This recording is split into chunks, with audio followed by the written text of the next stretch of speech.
In today's polarized climate, it's not uncommon to hear exaggerated comparisons, including the claim that Donald Trump is akin to Adolf Hitler.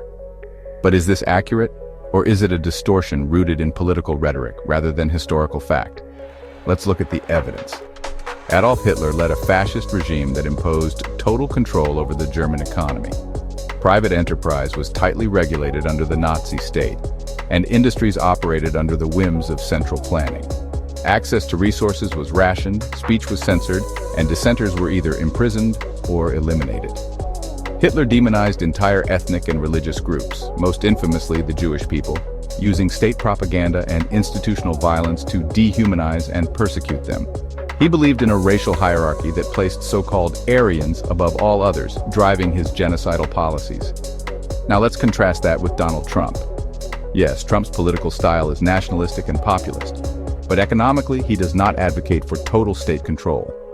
Under Trump, companies remained free to operate, relocate, or compete as they saw fit.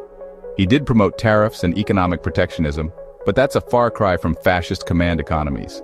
The market remained largely deregulated under his administration. As for free speech, Trump has been criticized by the media, but he never passed laws to criminalize dissent or shut down newspapers. In fact, he was often the target of relentless criticism, proof that freedom of expression remained intact. And when it comes to race and religion, the contrast with Hitler is stark. Trump strongly supports Israel, home to the world's largest Jewish population outside the US. He does not advocate for racial superiority, but instead has opposed critical race theory, arguing that it promotes division rather than unity. He supports the idea of equality under the law, not race-based hierarchies. In truth, the only notable similarity between Trump and Hitler is a shared emphasis on national pride. But nationalism alone does not equate to fascism.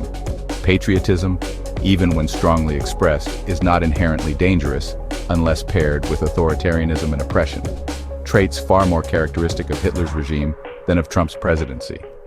Comparing Trump to Hitler is not just historically inaccurate, it diminishes the true horror of fascism and the Holocaust. Let's reject hyperbole and embrace facts.